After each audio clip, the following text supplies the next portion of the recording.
Soal nomor 11. Pertanyaan guru hendaknya dapat mengubah tingkat kognitif dari ingatan ke tingkat yang lebih tinggi sebab A.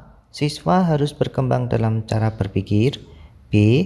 Urutan taksonomi belum mengharuskan hal itu terjadi. C. Sifat manusia yang berubah-ubah. D.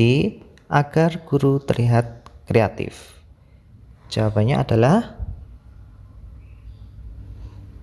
A. Dalam memberikan pertanyaan, seorang guru perlu memberikan perubahan tuntunan tingkat kognitif dalam menjawab pertanyaan. Pertanyaan guru hendaknya dapat berusaha mengubah tingkat kognitif dari ingatan ke tingkat yang lebih tinggi, seperti tingkat pemahaman, penerapan, analisis, evaluasi, dan mengkreasi. Soal nomor 12. Butari dalam menyampaikan materi tidak hanya duduk di kursi saja, tetapi Butari juga berpindah-pindah tempat agar semua siswa merasa dekat dan diperhatikan olehnya. Alangkah langkah yang dilakukan Butari dalam proses pembelajaran termasuk salah satu penerapan. A. Keterampilan memberikan penguatan. B. Keterampilan mengadakan variasi. C. Keterampilan memberikan perhatian. D. Keterampilan dalam menyampaikan materi. Jawabannya adalah B. Jadi langkah yang dilakukan oleh Butari adalah menerapkan keterampilan mengadakan variasi dalam pembelajaran.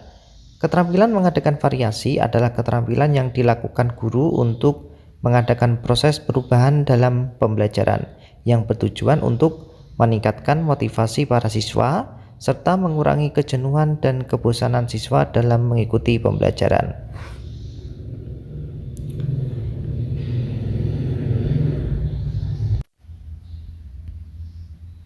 Soal nomor 13.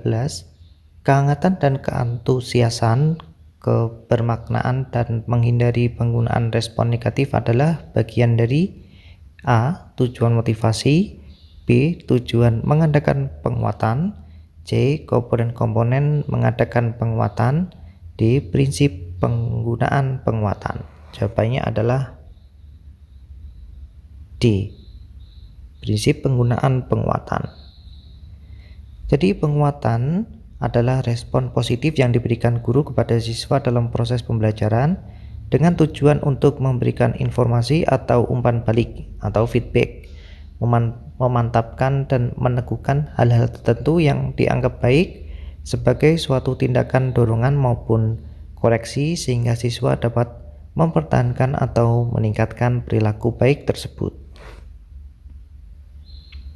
Jadi menurut Mulyosa, tujuan pemberian penguatan atau reinforcement yaitu yang pertama meningkatkan perhatian siswa terhadap pembelajaran, kemudian yang kedua merangsang dan meningkatkan motivasi belajar, dan kemudian meningkatkan kegiatan belajar dan membina perilaku yang produktif. Jadi untuk prinsip-prinsip penguatan, menurut Marno dan Idris dan Usman, prinsip-prinsip dasar yang perlu diperhatikan dalam pemberian penguatan adalah yang pertama kehangatan. Jadi kehangatan sikap guru dapat ditunjukkan dengan suasana, mimik, dan gerakan badan. Kehangatan sikap guru akan menjadikan penguatan yang diberikan lebih efektif. Jadi jangan sampai siswa mendapatkan kesan bahwa guru tidak ikhlas dalam memberikan penguatan. Kemudian yang kedua antusiasme. Kemudian untuk sikap antusias ini dalam memberi penguatan dapat menstimulasi siswa untuk meningkatkan motivasinya. Jadi untuk antusiasme guru dalam memberikan penguatan dapat membawa kesan pada siswa akan kesungguhan atau ketulusan guru. Jadi untuk antusiasme ini dalam memberikan penguatan akan mendorong munculnya kebanggaan dan percaya diri pada siswa. Kemudian selanjutnya adalah bermakna. Penguatan hendaknya diberikan sesuai dengan tingkah laku dan penampilan siswa, jadi sehingga ia mengerti dan yakin bahwa ia patut diberi penguatan. Dengan demikian, penguatan itu bermakna baginya. Yang jelas jangan sampai terjadi sebaliknya. Kemudian menghindari respon negatif, walaupun teguran dan hukuman masih bisa digunakan, Respon negatif yang diberikan guru berupa komentar, kemudian bercanda menghina, ejekan yang kasar perlu dihindari karena akan mematahkan semangat siswa untuk mengembangkan diri. Misalnya jika seorang siswa tidak dapat memberikan jawaban yang diharapkan, guru jangan langsung menyalahkannya, tetapi bisa melontarkan pertanyaan pada siswa yang lain. Jadi agar penggunaan penguatan efektif, maka harus memperhatikan 3 prinsip, yaitu yang pertama kehangatan dan keantusiasan, yang kedua kebermaknaan, dan 3 menghindari respon negatif. Soal nomor 14, menimbulkan rasa berkewajiban melibatkan diri dalam tugas serta bertingkah laku wajar sesuai dengan aktivitas kelas merupakan salah satu dari A. Tujuan mengelola kelas, B. Prinsip-prinsip mengelola kelas, C. Komponen-komponen mengelola kelas, D. Penekanan mengelola kelas. Jawabannya adalah A. Tujuan mengelola kelas. Jadi penerapan keterampilan mengelola kelas mempunyai tujuan baik untuk siswa maupun guru. Jadi tujuan bagi siswa misalnya mendorong siswa mengembangkan tanggung jawab individu terhadap tingkah lakunya, membantu siswa memahami tingkah lakunya sesuai tata tertib kelas, dan menimbulkan rasa berkewajiban melibatkan diri dalam tugas serta bertingkah laku wajar sesuai dengan aktivitas kelas. Kemudian untuk tujuan bagi guru, misalnya mengembangkan pengertian dan keterampilan dalam memelihara kelancaran penyajian dan langkah-langkah pembelajaran secara tepat dan baik, memiliki kesadaran untuk mengembangkan potensinya dalam mengembangkan pengarahan yang jelas kepada siswa, menimbulkan kesadaran akan kebutuhan siswa dan memberikan respon secara efektif terhadap tingkah laku siswa yang menimbulkan gangguan kecil dalam pembelajaran.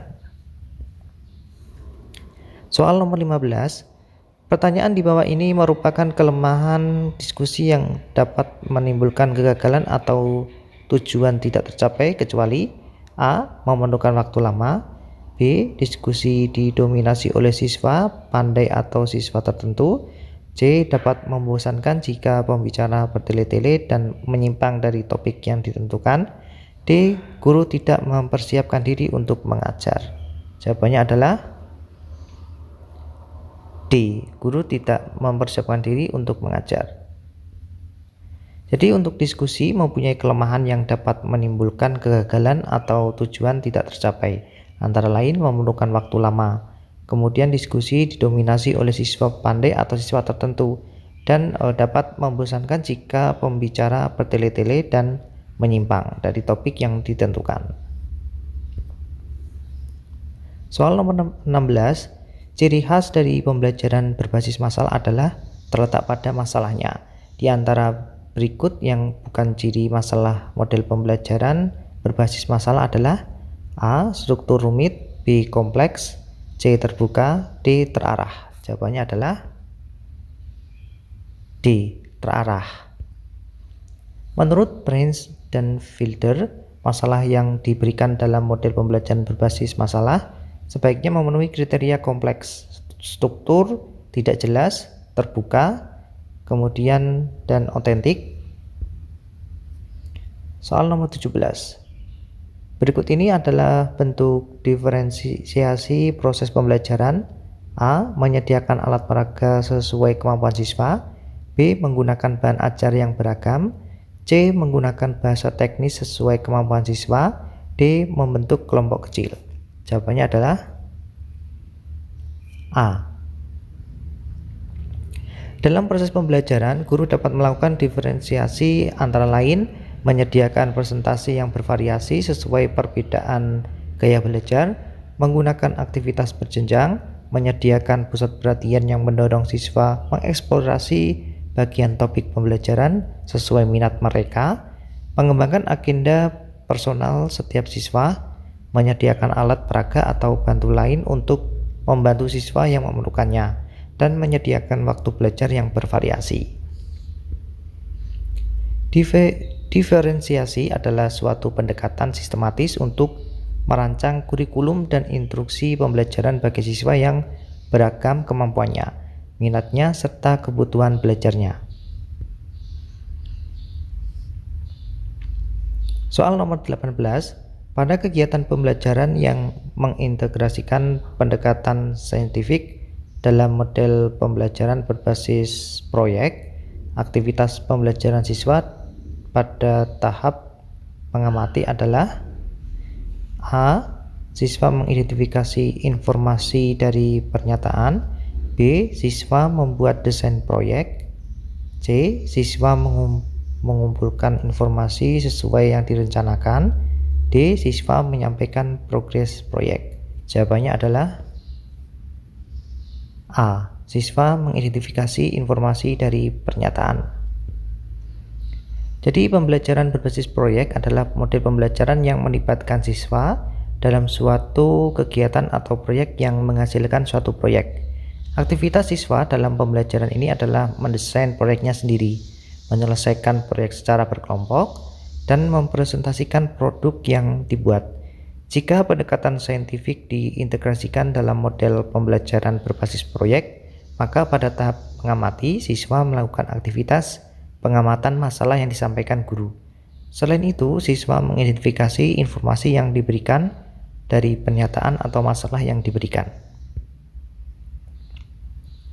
Soal nomor 19, pernyataan berikut yang berkenaan dengan rasional pengembangan kurikulum 2013 kecuali A. Memadatkan kurikulum sebelumnya agar capaian kompetensi siswa lebih kaya dan luas.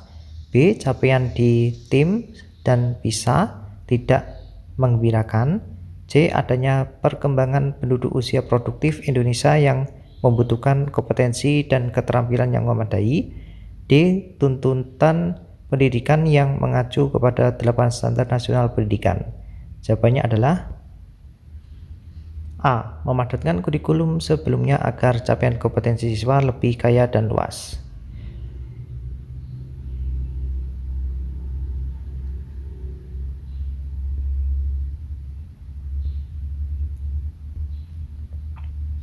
Soal nomor 20, kurikulum yang dikembangkan harus dapat melestarikan berbagai budaya sebagai warisan masa lalu. Persyaratan tersebut sesuai dengan salah satu peran kurikulum, yaitu A. Peran konservatif, B. Peran kritis, C. Peran evaluatif, D. Peran kreatif. Jawabannya adalah A. Peran konservatif. Jadi salah satu peran kurikulum adalah peran konservatif. Maksudnya di sini kurikulum harus melestarikan berbagai budaya sebagai warisan masa lalu.